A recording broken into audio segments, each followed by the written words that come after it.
શિરીષભાઈ પરીખ, અક્રમ વિજ્ઞાનનો લાભ ક્યારે મળશે? કલાકના બદલે 4 દિવસથી તેની પ્રતિક્રિયા કેટલી ધીરજ રખાવી શકે? એક કલાક માં 4 દાડા રાહ દિવસ ભાઈ. આવતીકાલે આવતીકાલે કેટલા ગાડી આવવાની છે? 4 વાગે ગાડી દઈ દેજે બધી, અને પછી ડીપો દઈ દેવાનું. જય સચ્ચિદાનંદ. પ્રફુલ્લાબેન મહેશકુમાર ગાંધી આવ્યા છે. બેને કેવા સરસ પ્રશ્ન કર્યા છે. પહેલો પ્રશ્ન, ઈશ્વરની પ્રાપ્તિ સી રીતે થાય? અને બીજો પ્રશ્ન, મોક્ષ કેવી રીતે થાય? ઈશ્વર પ્રાપ્ત થયો નથી હજુ? સાક્ષાત્કાર ઈશ્વરનું સ્મરણ કરીએ છીએ, સાક્ષાત્કાર થયો નથી. કયા ઈશ્વર નું કરો છો? કૃષ્ણ ભગવાન. હે? કૃષ્ણ ભગવાન. હા, બાળકૃષ્ણ નો દરબાર. મોટા ભગવાન. હા, યોગેશ્વર કૃષ્ણ નો દર્શન કરો. આ તો શું કર્યું?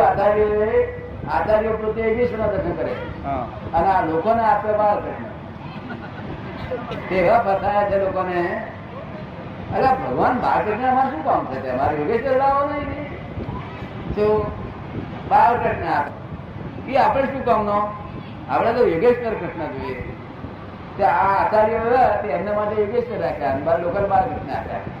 તે જોન તો બાળકૃષ્ણ ના મંદિર, શમા મંદિર કયા. એટલે મને 13 વર્ષે કંઠી તૂટી ગઈ ને, મેં કહ્યું મારે બંધાવી નથી, આવું બાળકૃષ્ણ નો ધર્મ મારે પાડવો. એમ નામ જ બાળકૃષ્ણ. શું કહ્યું? હવે પણ લોકો હિસાબ કાઢી ને, એ તો પ્રસાદ મળ્યો એટલે ખુશ, પ્રસાદ મળ્યો ખુશ. ચાલો પછી ઈશ્વર પ્રાપ્તિ પ્રશ્ન નું નામ દસ કરું. એને શાંતિ રહેશે, બહુ સારી રહે શાંતિ. દુઃખ દૂર થઈ જાય, શાંતિ. દુઃખ દૂર થઈ જાય, શાંતિ મળે. બહુ સારું. આ મોક્ષ જોઈએ છે પાછો કૃષ્ણ ભગવાન ના કહે છે. જોતો નથી. જોઈએ છે, મોક્ષ જોઈએ છે. તો દાદા ભગવાન નું નામ દેજો. દાદા ભગવાન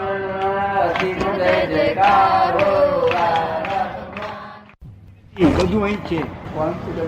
દાદાએ કીધેલું કે ઉપર સ્વર્ગ કે કઈ છે નહીં, બધું અહીં જ છે. ઉપર આકાશ છે, લોકો તો ખોલવા જાય છે અને પછાડ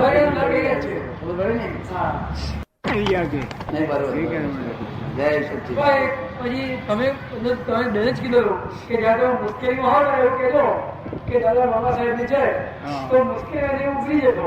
અમે બેઠા રહેવાનું બોલો, જયારે મુશ્કેલી આવીએ તો તમને યાદ કરીએ. દાદા બાબા સાહેબ ની છે, તમારી મુશ્કેલી દૂર થઈ ગઈ છે. તો તે વખતે વાત કરેલી હશે કે દાદા ભગવાન ને નમસ્કાર કરું છું, દાદા ભગવાન નું જય, એવું જયારે પણ મુશ્કેલી આવે ત્યારે બોલજો. તો કે છે કે આ 3 વર્ષથી જયારે એવું આવ્યું ત્યારે હું બોલતો હતો અને એ મુશ્કેલી મારી જતી રહેતી હતી. અને હજુ બોલશો જતી રહે છે. તકલીફ તો ઘણી છે. તકલીફ તો છે હજુ, તકલીફ તો ઉભી જ છે. ચલો આપને મળ્યા, દર્શન થયા, કે છે કે મને બહુ આનંદ થાય છે અને આ મારું વિરાટ ક્ષણ ગણું છું. એમાં નિમિત્ત કસ્તુરભાઈ બન્યા કે છે. નિમિત્ત તો કોઈ બને જ ને. 4-5 મહિના પહેલા બધી વાત કરી હતી. સામાન્ય રીતે આવા થોડા વર્ષોથી જીવનમાં મેં દૃષ્ટિ કરવી છે કે જે કાળ પરમાત્માએ જે જાગૃતિ મનમાં લાવે અને જે કલાકાર હોય તે પ્રમાણે થતું જાય તો મારે સામે ચાલીને કોઈ વસ્તુ ઊભી નથી. એટલે સંસ્કાર થોડા વર્ષોથી મનમાં એવું થઈ ગયું છે કે જે પણ કઈ આવે તે આપણે સામે ચાલીને નહીં કરવાનું, એની મેળે આવે એનું પૂરું કરવાનું. એમ આટલું આવું ઘણા વખતથી થઈ ગયું છે. જે પણ કઈ આવે ઉદય સ્વરૂપે સંયોગ આવે એનો નિકાલ કરી નાખવાનો, પછી પોતાનું નવું કઈ ઉભું કરવાનું નહીં. એમ એવું થઈ ગયું છે. હું એ વિચારતો હતો કે જો દાદા ભગવાનને મળવાનું મારા માટે સર્જાયું હશે તો આપોઆપ કોઈક એવો પ્રસંગ સર્જાશે કે મને દર્શનનો લાભ મળશે. અને એમને પુસ્તકો વાંચેલા પછી એમ મનમાં એમ થયેલું કે હવે દાદાને મળવાનું મને સંયોગ નિર્માયો હશે તો કંઈક આપોઆપ સંયોગો ઉભા થઈ જ જશે કે છે. કયા પુસ્તક વાંચો? આપતાવાણી. બે બધા બધા જ ગયે. અત્યારે હું બધા? જોઈ રહ્યો છું. બધા જોયા છે અને છેલ્લી હમણાં જોઈએ છે. તેમાં શું કે છે પુસ્તક વાંચો તે? ના એટલે ત્યાર પછી એમ આપના વિશે એમ ભાવ થઈ ગયો છે. અને પછી ભાવના પ્રગટ થઈ ગઈ. આ ભાવના પ્રગટ થઈ મને તમારી જે પદ્ધતિથી જે સમજાવો છો એ પણ ગમ્યું. જો મૂળ જ્ઞાન જે વેદાંત એ પણ પ્રતિપાદન કર્યું છે એ જ તત્વનું જ આપણે પ્રતિપાદન કરો છો. આપની આજના જમાનામાં આજના લોકોને જે રીતે અભિરુચિ થાય એમ અનુકૂળ થાય એ રીતે તમે કહો છો. મૂળ તત્વ જે વેદાંતે કહ્યું છે તે તત્વનું જ આપ પ્રતિપાદન કરો છો, પણ આજના લોકોને જે શૈલીમાં ભાષામાં સમજાય એ રીતે આપે મૂક્યું છે કરીને. એમને મને આ વધારે અનુભવ વાણી છે, આ અનુભવ વાણી છે તે લોકોની ભાષામાં સમજાય. અનુભવ વાણી ના હોય લોકોની ભાષામાં ના હોય. મને વધારે આનંદ એ થાય છે કે પંડિતોની વાણીમાં ખંડન મંડન હોય છે, આચાર્યોની વાણીમાં પણ ખંડન મંડન હોય છે. જ્યારે આપણી વાણીમાં આપે જે રીતે સમજાવ્યું છે તેની અંદર ખંડન મંડનનો પ્રશ્ન જ ઊભો નથી થયો, પણ માણસને દોરીને અને પ્રકાશના માર્ગે સીધો મૂકી દેવાનો માર્ગ. પંડિતોની આચાર્યોની વાતોમાં વાણીમાં ખંડન મંડન હોય છે, જ્યારે આપની વાણીમાં ક્યાંય ખંડન મંડન નથી, ઉલટું સામાન્ય પ્રકાશના માર્ગે દોરી લઈ જાઓ છો આપ. પંડિતોની વાણી અને પોપટની વાણીમાં ફેર નથી. પોપટ રામ રામ બોલે તેથી કઈ એ રામ સમજતો નથી. એ પોતે એવું પંડિતો વાતો બધી કરે બુદ્ધિની વાતો, પણ એ પોતે અંદર ખાને શું પરમાર્થ છે એનો તે સમજાય નહીં પંડિતોને. એટલે પછી ઉત્થાન ને એ બધું કર્યા કરે. એટલે એ જ કારણે એકનું મંડન કરે, બીજાનું ખંડન કરે, તોફાન ચાલ્યા જ કરે. એ જ કારણે જગતનો સ્વભાવ ખંડન મંડન છે. હા, એ જ જો મોક્ષે કારણે જવું હોય તો ખંડન મંડન સ્વભાવ ચાલે નહીં ત્યાં આગળ. તો અભેદતા જોઈ છે. આખા જગત જોડે અભેદતા જોઈશે, જુદાઈ જ નહીં કોઈ જોડે.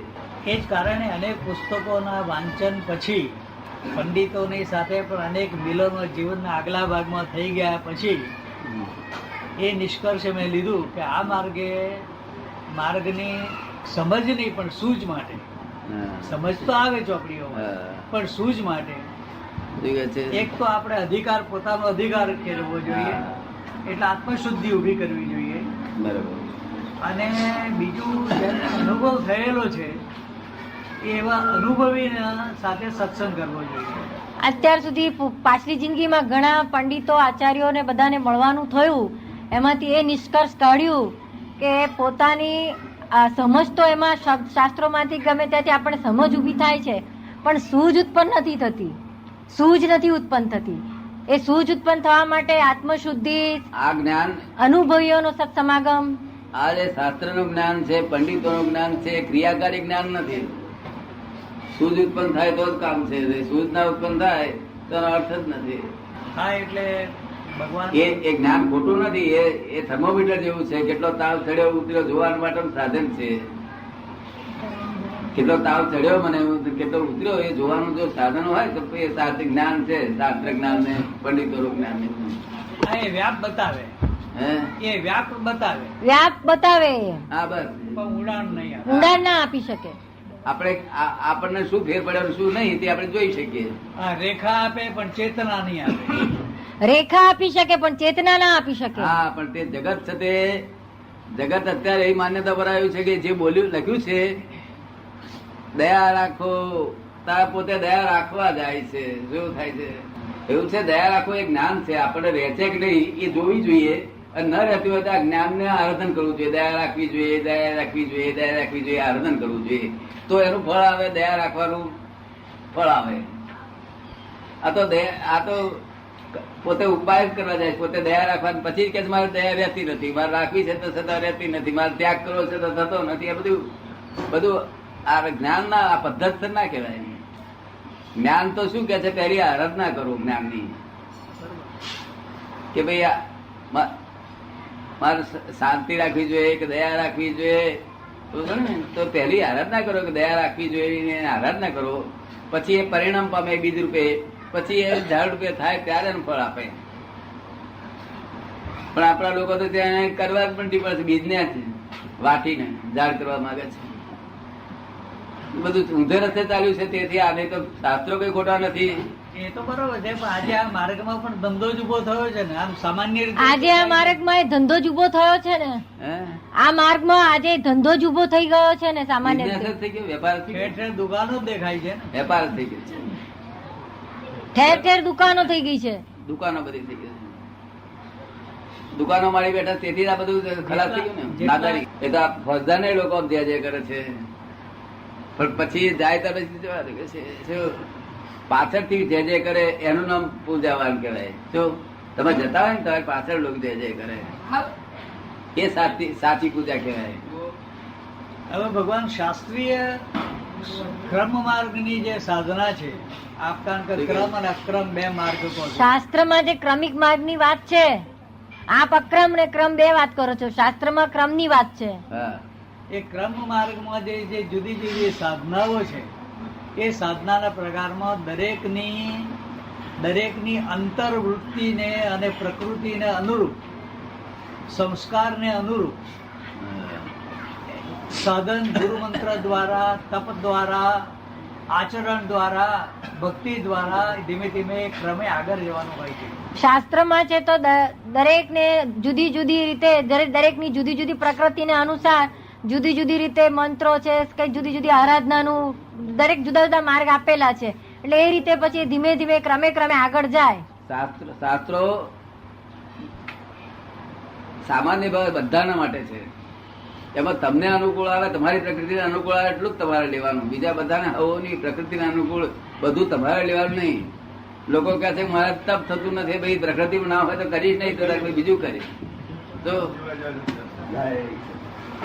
સચ્ચિદાનંદ